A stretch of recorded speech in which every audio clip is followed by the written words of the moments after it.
हर हर महादेव दोस्तों, भक्तों, आज की जो कहानी है वह बहुत ही ज्ञानवर्धक है। अगर आप भगवान भोलेनाथ के सच्चे भक्त हैं तो इस कहानी को पूरा सुनिएगा। दोस्तों, अगर आप हमारे चैनल पर पहली बार आए हैं तो चैनल को सब्सक्राइब करें ताकि हमारे आने वाली वीडियो आपको सबसे पहले मिले। तो चलिए कहानी को शुरू करते हैं। प्राचीन काल के समय में एक नगर में एक सेठ और सेठानी रहा करते थे। उनके पास अन्न धन की कोई कमी नहीं थी, लेकिन वह लोग अपने जीवन में कभी भी कोई दान दक्षिणा, कोई धर्म पुण्य का कार्य नहीं किया करते थे। उनके जीवन में उन्होंने कभी किसी को दान दक्षिणा नहीं दी और उनका कोई खाने वाला भी नहीं था। उनकी कोई संतान भी नहीं थी। जिस जगह पर उस सेठ की हवेली थी उसके पास में एक पीपल का वृक्ष था और उस पीपल के वृक्ष में एक सुंदर सी चिड़िया रहा करती थी। चिड़िया ने उस पीपल पर अपना घोंसला बना रखा था। चिड़िया के 2 बच्चे थे।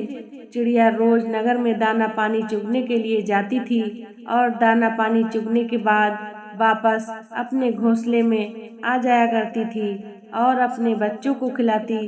चिड़िया रोज नगर में जाती और दाना पानी चुगने के बाद वापस अपने घोंसले में आ जाती और अपने बच्चों को दाना पानी खिलाती। चिड़िया रोज उस सेठ के घर पर भी जाया करती थी, लेकिन वहां पर उसको एक भी दाना नहीं मिलता था, तो चिड़िया वहां से आगे चली जाया करती थी। चिड़िया अपने मन में सोचने लगी कि पूरे नगर में सबसे बड़ी हवेली इस सेठ की है और वह धनी व्यक्ति है, लेकिन फिर भी यह कभी किसी को दान नहीं देता, कभी किसी भिक्षुक को भिक्षा नहीं डालता, कभी कोई धर्म का कार्य नहीं करता, कभी कोई मंदिर में सहयोग नहीं करता, कभी किसी असहाय व्यक्ति की सहायता नहीं करता और ना ही किसी असहाय जीव जंतु की सहायता करता है, ना ही कभी पक्षियों को यह दाना डालता है। यह सेठ तो बड़ा कंजूस है। एक दिन चिड़िया सुबह के वक्त अपने घोंसले से उड़कर उस सेठ की हवेली पर जा बैठती है। जब चिड़िया सेठ की हवेली पर जा बैठती है तो सेठ और सेठानी बात कर रहे थे। सेठानी अपने पति से कह रही थी कि सेठ जी, हमारे पास इतनी धन दौलत है, इतनी संपत्ति है, पूरे नगर वाले हमें नगर सेठ कहते हैं। हमारे पास धन की कोई कमी नहीं है, लेकिन इस धन का हम क्या करें? कोई वारिस नहीं है, कोई पुत्र नहीं है इस धन को खाने वाला। तब सेठ अपनी सेठानी से कहता है कि इसमें मेरा क्या कसूर है? हमारा नसीब ही कुछ ऐसा है। हो सकता है हमारे नसीब में पुत्र की प्राप्ति नहीं हो। और सेठ कहता है, जब तक जिएंगे तब तक इस धन को खाएंगे, उसके बाद जिसके नसीब में होगा वह इस संपत्ति को खाएगा। दोनों पति पत्नी इस तरह की बातें करते हैं और वह चिड़िया बड़े गौर से सुनने लगती है। चिड़िया सेठ और सेठानी की पूरी बात सुनने के बाद वहां से उड़कर आगे चली जाती है और अपना दाना पानी चुगने के बाद वापस अपने घोंसले में चली जाती है। अब चिड़िया रोज उस सेठ के घर पर जाने लगी और उनकी पूरी बातें सुनने लगी। सेठ की जो घरवाली थी वह बड़े अच्छे स्वभाव की थी। उसके दिल में दया धर्म भी था। जब सेठानी रोज उस चिड़िया को देखती है तो धीरे धीरे सेठानी का उस चिड़िया से लगाव हो जाता है। अब सेठानी उस चिड़िया को सेठ से छुपकर दाना डालती है और चिड़िया दाना चुगती है। ऐसे काफी दिन निकल जाते हैं। एक दिन चिड़िया अपने मन में सोचने लगती है कि सेठानी बहुत अच्छी है, वह मुझे दाना भी खिलाती है, लेकिन उसके घर में पुत्र नहीं है।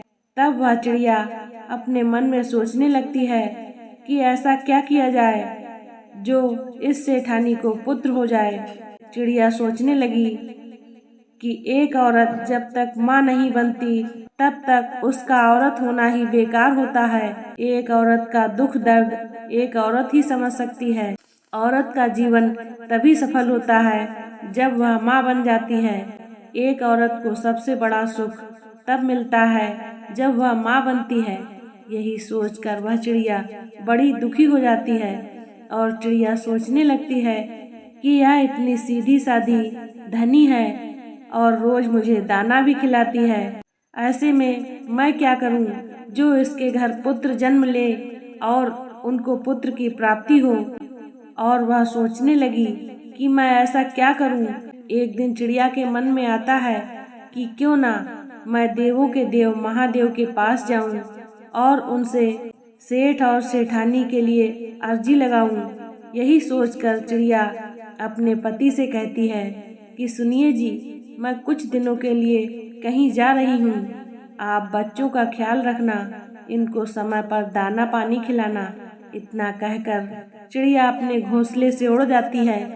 चिड़िया उड़ती हुई दिन रात बड़े परिश्रम से भूखी प्यासी कैलाश पर्वत पर आखिर पहुंच ही जाती है, जहां पर महादेव और पार्वती रहते हैं। चिड़िया उड़ती हुई जाकर माता पार्वती के चरणों में गिर जाती है और जैसे ही माता पार्वती के चरणों में गिरती है वह बेहोश हो जाती है।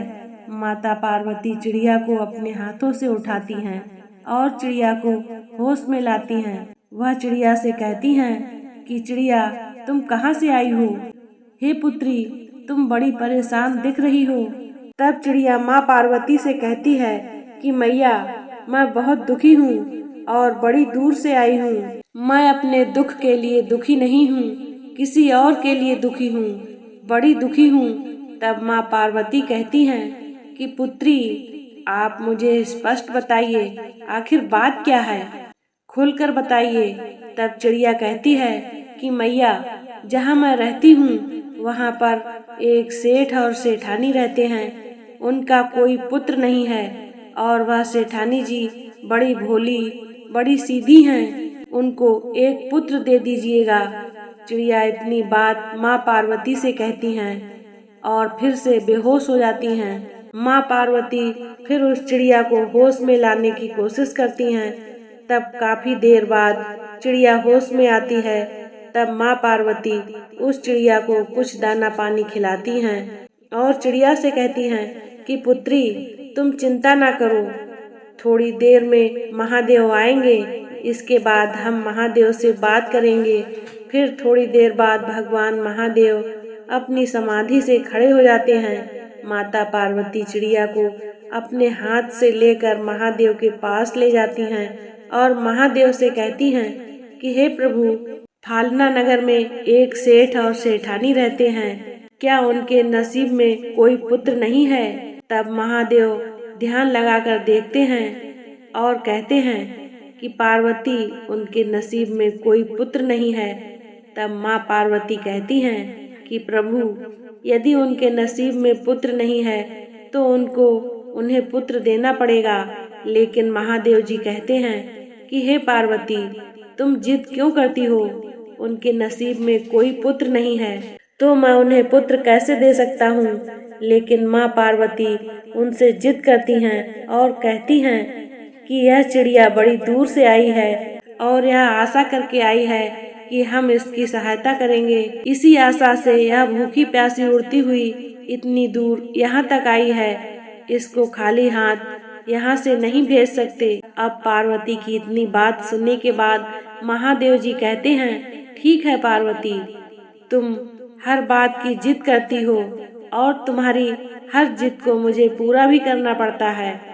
ठीक है, अगर तुम कह रही हो तो सेठ और सेठानी को हम एक पुत्र दे देंगे। लेकिन महादेव जी कहते हैं कि वह सेठ और सेठानी को कोई दान धर्म नहीं करते हैं, कोई पुण्य का काम नहीं करते हैं, कोई पवित्र शास्त्र नहीं पढ़ते हैं, कोई वेद शास्त्र भी नहीं पढ़ते हैं। वह नास्तिक लोग हैं। लेकिन अगर वह पुत्र प्राप्त करने के बाद नास्तिक से आस्तिक हो जाएंगे तो उनको एक पुत्र की प्राप्ति होगी। उनको दान धर्म करना पड़ेगा, उनको मंदिर में जाना पड़ेगा, भिक्षुक को भिक्षा देनी पड़ेगी, ईश्वर का भजन भी करना पड़ेगा, तभी उनको एक पुत्र की प्राप्ति हो सकती है। तब वह चिड़िया कहती है कि हे प्रभु, अपनी तरफ से पूरी कोशिश करूंगी कि वह सेठ और सेठानी मंदिर में जाकर व्रत करें, दान करें, दक्षिणा दें। मैं अपनी तरफ से पूरी कोशिश करूंगी। तब महादेव जी कहते हैं कि तथास्तु। उसके बाद वह चिड़िया भगवान भोलेनाथ और माँ पार्वती को प्रणाम करके वहाँ से उड़ जाती है और उड़ती हुई अपने घोंसले में जाती है। 9 महीने के बाद उस सेठानी को एक सुंदर से पुत्र की प्राप्ति होती है। सेठ और सेठानी अपने पुत्र को प्राप्त करके बड़े खुश होते हैं। चिड़िया भी बड़ी खुश होती है। चिड़िया भी फूली नहीं समाती है। उसकी मेहनत सफल हो गई। चिड़िया भी अपनी मेहनत का फल देखकर बड़ी खुश होती है, बड़ी प्रसन्न होती है। चिड़िया भी सोचने लगती है कि यह इस नगर का सबसे बड़ा धनी सेठ है और जब यह सेठ अपने पुत्र को अच्छी अच्छी चीज खिलाएगा तो थोड़े बहुत टुकड़े तो नीचे गिरेंगे ही और वह हमको भी खाने को मिलेंगे। और वह यह सोचकर चिड़िया बड़ी खुश हो जाती है। धीरे धीरे सेठ का लड़का बड़ा हो जाता है। एक शिवरात्रि निकल जाती है, दूसरी शिवरात्रि भी निकल जाती है, तीसरी शिवरात्रि भी निकल जाती है और चौथी शिवरात्रि भी निकल जाती है। जब 5वीं शिवरात्रि आने को होती है तो वह चिड़िया बड़ी चिंतित होती है, बड़ी दुखी होती है।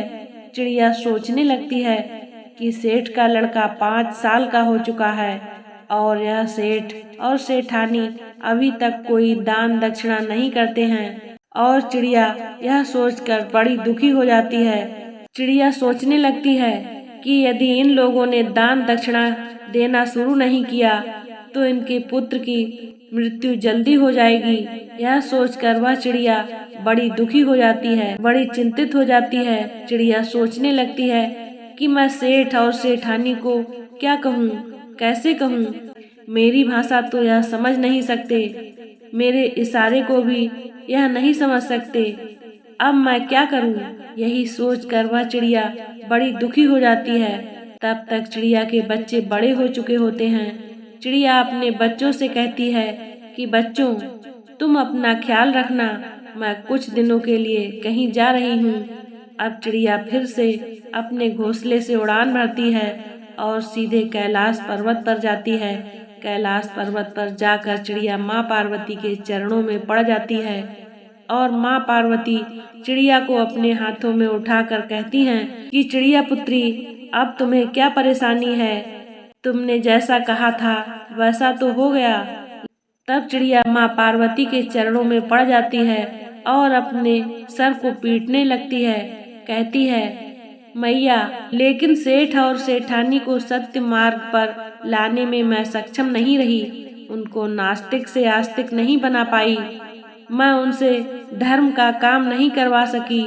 दोनों पति पत्नी अभी भी वैसे के वैसे ही हैं। ना ही कोई मंदिर जाते हैं और ना ही वह दान धर्म करते हैं और ना ही भगवान का भजन करते हैं। तब महादेव जी कहते हैं कि हे चिड़िया, फिर तो उनका पुत्र अल्पायु होगा। तब चिड़िया कहती है, मैया, ऐसा नहीं होना चाहिए। उनका पुत्र दीर्घायु होना चाहिए, अल्पायु नहीं। चिड़िया इन सब बातों को अच्छी तरह से जानती थी कि जब पिता से कोई चीज मांगनी होती है तो मैया के चरणों में पड़ जाऊं। यदि आप मैया को राजी कर लेते हैं तो पिता अपने आप माँ बन जाते हैं। यही सोचकर चिड़िया माँ पार्वती के चरणों में पड़ जाती है और अपने सर को पीटने लग जाती है। जब माँ पार्वती फिर से चिड़िया को अपने हाथों में उठाती हैं और कहती हैं कि हे पुत्री, तुम शांत हो जाओ। जब माँ पार्वती फिर से भोलेनाथ से कहती हैं कि महादेव जी, ऐसा नहीं होना चाहिए। फिर चिड़िया कहती है कि मैया, मैंने अपनी तरफ से पूरी कोशिश की। वह लोग मेरी भाषा को नहीं समझ पा रहे हैं और मेरे इशारों को भी नहीं समझ पा रहे हैं। अब मैं क्या करूं? तब चिड़िया कहती है कि माँ, आप और भोलेनाथ बाबा यदि वहां जाकर सेठ और सेठानी को सही मार्ग पर लाएं तो बहुत अच्छा होगा। तब माँ पार्वती और भोलेनाथ बाबा कहते हैं कि ठीक है चिड़िया, ऐसा ही होगा। हम बहुत जल्द सेठानी के द्वार पर पहुंचने वाले हैं। फिर चिड़िया वापस कैलाश पर्वत से अपने घोंसले में आ जाती है।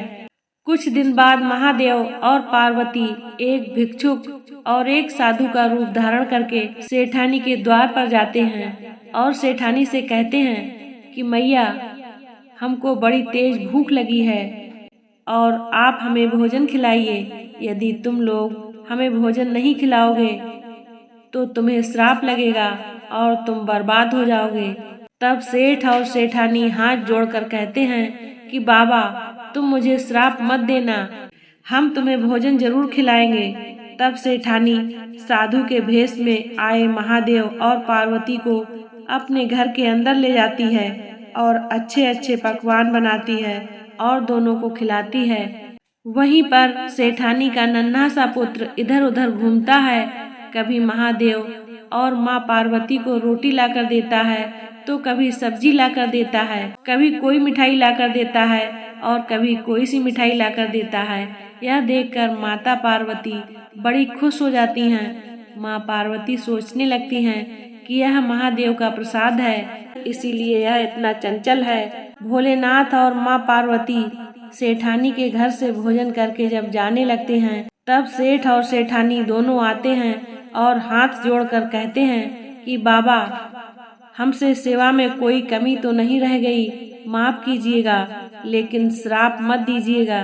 तब महादेव जी कहते हैं कि सेठ सेठानी, ध्यान से सुनो, गलतियां तो तुमने बहुत की हैं और गलतियां करते ही जा रहे हो। यदि इसी तरह से तुम रहे तो तुम्हारे पुत्र का जीवन संकट में आने वाला है और तुम्हारा पुत्र बहुत जल्द इस दुनिया से अलविदा हो जाएगा। तब सेठ और सेठानी साधु के भेष में आए हुए भोलेनाथ के चरणों में गिर जाते हैं और कहते हैं कि बाबा, हमें कोई मार्ग बताइए, अब हम क्या कर सकते हैं। बुढ़ापे में जाकर तो हमें पुत्र की प्राप्ति हुई है और हम इस पुत्र को खोना नहीं चाहते। फिर महादेव जी कहते हैं, खड़े हो जाओ और ध्यान से सुनो, आज के बाद तुम्हारे द्वार पर अगर कोई भी आता है तो वह खाली हाथ नहीं जाना चाहिए। दान धर्म करो, जीव जंतु की सहायता करो, धर्म का काम करो, शिवरात्रि का व्रत करो, ईश्वर की पूजा उपासना करो, ईश्वर का भजन करो। महादेव जी इतनी बात कहते हैं, तब दोनों पति पत्नी हाथ जोड़कर महादेव के चरणों में गिर जाते हैं और कहते हैं कि बाबा, हम ऐसा ही करेंगे। सेठ और सेठानी से महादेव जी कहते हैं कि तुम्हारे घर में जो यह पुत्र खेल रहा है, यह तुम्हारे कर्मों की वजह से नहीं मिला।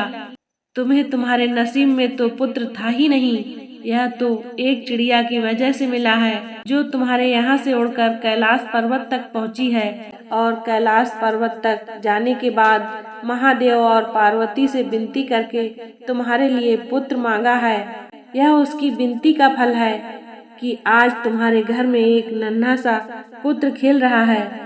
तब वह सेठ और सेठानी कहते हैं कि बाबा, वह चिड़िया कौन सी है। तब वह चिड़िया वहाँ पर आती है, महादेव और पार्वती को प्रणाम करती है। प्रिय मित्रों, यह दिन शिवरात्रि का था, जिस दिन महादेव और पार्वती सेठ और सेठानी के घर आए थे।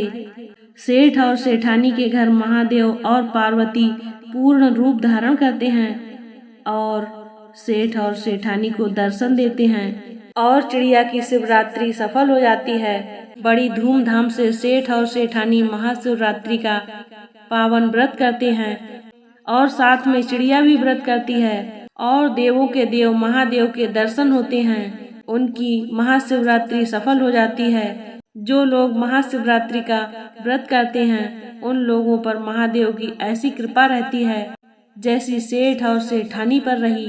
बोलो हर हर महादेव। दोस्तों, अगर आपको यह कहानी पसंद आई हो तो वीडियो को लाइक करें और कमेंट बॉक्स में ओम नमः शिवाय लिखें।